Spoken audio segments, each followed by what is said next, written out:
Okay, everybody, I need one of you guys out there to help me understand the mind of Dragon Ball Super fans and just how it works. What do I mean by that? Why do Dragon Ball Super fans, above all, feel the need to defend every single logical inconsistency or plot hole in their show without just simply admitting, hey, it's a plot hole, or hey, this is how the writers want it to be? Why do they always have to twist their mind to try to make everything in Dragon Ball perfect and logically consistent? For example, usually this debate comes with power scaling, or when I'm debating with somebody about whether or not Goku's universal or multiversal or omniversal or whatever the hell else they want to call it in Dragon Ball Super, I personally think that Goku was written as universal when he fought Beerus. But since then, the writers have lost sight of the power scaling, and now he's basically just galactic at best. Why do I say that? Because when he was fighting Moro, and Moro was about to release an explosion that was threatening the galaxy, you had Ultra Instinct Goku sweating him.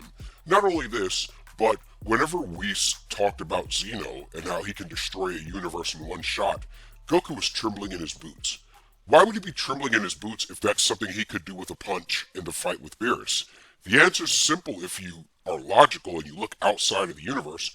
The writers are just throwing whatever at the wall to let it stick. And you know what, Dragon Ball Super fanboys? It's okay for your character to be inconsistent. That's okay. It's fiction. None of this stuff is real anyway. Marvel fans have to go through the same thing all the time. 1 minute Wolverine's durability is enough to regenerate from a skeleton and a drop of blood. The next minute he's getting knocked out by a medium blow to the head. The durability is not written consistently. DC fans have an even worse case of this because there are 50 million different Supermans. The Superman from the Justice League, who's getting bodied by Darkseid, is nowhere near as powerful as the Superman from the comics who can sneeze an entire galaxy away. Basically pre-crisis Superman. Those are wide differences in durability because probably different writers wrote those characters. Just like you have the Toei version of Dragon Ball, the Toriyama version of Dragon Ball, and the Toyotaro version of Dragon Ball.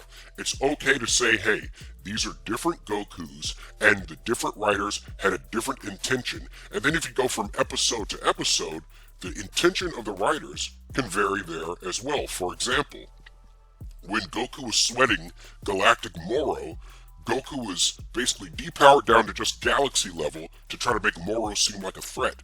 That's the writer's intentions. Whereas when Goku was fighting Beerus and he was almost punching away a universe, the writers who wrote that were trying to make Goku seem like a god. It's that simple. The movie's literally called Battle of the Gods.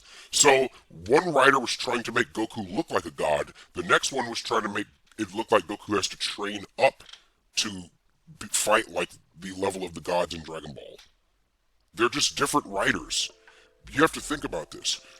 In the fight with Beerus, the writers probably did not know that there was going to be a series afterwards. So as a result, they basically had to reset Goku and make him have things to learn. Because if you remember at the end of Dragon Ball Z, Goku didn't really have anything to learn. He was the best.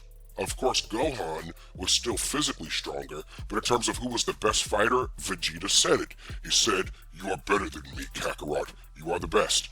Quite clearly showing that Goku's the master. He wasn't wearing anybody else's insignia on his outfit like he was in early Dragon Ball.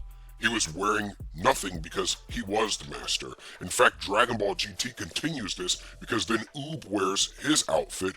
Oob shows his deference to Goku. That's how you write that. Speaking of which, I personally prefer GT over Dragon Ball Super. I think they're both shit. I'm a Piccolo fan. I think they both disrespect my favorite character greatly because in Dragon Ball GT, Piccolo's only purpose is to die. He's a sacrificial lamb in that series. But in Dragon Ball Super, Piccolo loses the Tournament of Power because he doesn't have super hearing for some reason, and he begs the dragon for powers. The Piccolo that I remember from Dragon Ball Z trained his ass off to get where he was, and he would not just ask the dragon for power. Hell, even the Piccolo from early Dragon Ball Super, who strangled Gohan into unconsciousness, and basically said, oh, I haven't been sitting on my ass, I've been training my whole time, that Piccolo would have had too much dignity to ask the dragon for powers. So I don't like either show compared to Z. I'm more of a Z fan, and I can admit when my show is inconsistent. I'll give you an example. If Goku's durable enough to tank Energy Blast to the face, Krillin's rock should not have hurt him. Granted, that was a filler scene, and I'll admit that, but I can admit where there are logical inconsistencies in the show that I like, but it's okay, because it's fiction. I'll give you a perfect example with Majin Buu. So, Piccolo and Kami used to be one, so when one dies, the other dies, right? Well, why didn't Good Buu die when Kid Buu died, when they used to be one? You see, that's illogical. Both Boos should have vanished off of the earth when Evil Kid Buu got killed, because they're one being, just like with Kami and Piccolo. I think that was stupid, and that's a show I actually like. So likewise, you Dragon Ball Super fanboys, you have to be willing to admit when what you like is stupid.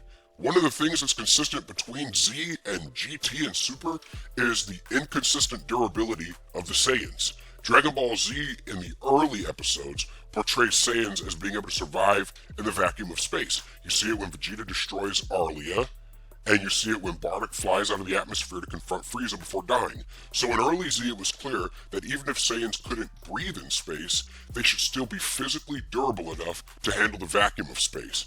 Also, if they can handle the increased gravity of the gravity rooms that they train in, and if they can handle the increased gravity of the time chamber, then they should be able to handle the vacuum of space, because that's less toxic or less taxing on the body than being in basically almost a black hole with these 500 times gravity training rooms. So Saiyans have been established as being able to handle extreme conditions. So Goku being afraid of Planet Namek blowing up in his face because he'd run out of air is really stupid. If supposedly these characters are able to fly faster than the speed of light, then even if Namek did blow up in Goku's face, if the logic were consistent, Goku would just tank the explosion and then hold his breath and fly until he can find a planet with oxygen, like what Superman or Viltra might do. If Saiyans are supposedly that durable, then a planet blowing up should just be a minor inconvenience. Oh man, I'll have to hold my breath until I get to the next planet. But no, they made a planet blowing up a serious threat. That is inconsistent. But you know what? That's been inconsistent, and let me tell you why. Toriyama, when he was living, and Toyotaro and these guys, they don't sit down with a calculator and say, gee, this new villain needs to scale above the previous villain 50 times. We're going to write it so that he's 50 times stronger. They don't sit there with calculators. They basically say, hey, let's draw a new cool design. Do you think this is going to sell merchandise? Yeah. Okay, let's invent a reason for that character to be a threat. No further explanation. Just look at writer's intent. For example, if you look at the heart virus that Goku died from in the future Trunks timeline, that is one of the stupidest plot points. It bothers me to this day. But you know what? It's writer's intent. Because if you think about it, Saiyans are intergalactic conquerors. Usually, species like that, predatory species, have specialized immune systems that can handle threats that would kill other creatures easily. That's why, for example, in the wild, wolves, coyotes, and bears can eat a carcass and not get sick from it because they have specialized immune systems that can handle that kind of stuff. Saiyans basically are no different than that. So you would expect that a virus that would kill a human, a Saiyan would just walk it off. So it makes no sense that a virus can kill Goku. Also, if this virus is capable of killing Saiyans, why didn't Gohan die from it when he was near Goku and living with him? So that's dumb. That plot makes no sense. But you know what?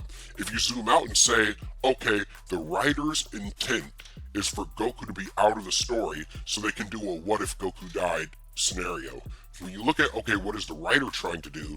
You don't need to do any mental gymnastics. You don't need stupid YouTube videos. How did Goku get the heart virus? He got it from having sex with a yard rat prostitute. He got it from eating dinosaurs when he was a kid. He got it from biting Frieza's tail. You don't need any of that. You could just look at it and say he got it because Toriyama wanted him to die so that you could see what the world would be like if Goku weren't there. It's no different than them finding a reason for Darkseid or for Doomsday to be able to kill Superman so they can do a what if Superman weren't there. When you look at writer's intent, you don't need stupid things. And when they try to defend inconsistencies in Dragon Ball Super, instead of just saying it's an inconsistency, For example, Krillin being able to stand next to Super Saiyan Blue Goku without getting vaporized, that's not consistent. Sorry, I don't care how you try to dress it up. Oh, the water tank theory. Oh, Super Saiyan Blue is Ki control. Goku had Ki control in full power Super Saiyan. You know the form he used against Cell, where he was Super Saiyan all day, even in his sleep? He had Ki control in that form. Why didn't he just use that on Krillin? You know why? Because the writers wanted to make a cool scene where Krillin gets some shine, and they did so at the expense of the plot and power scaling and consistency. Same thing in the Tournament of Power.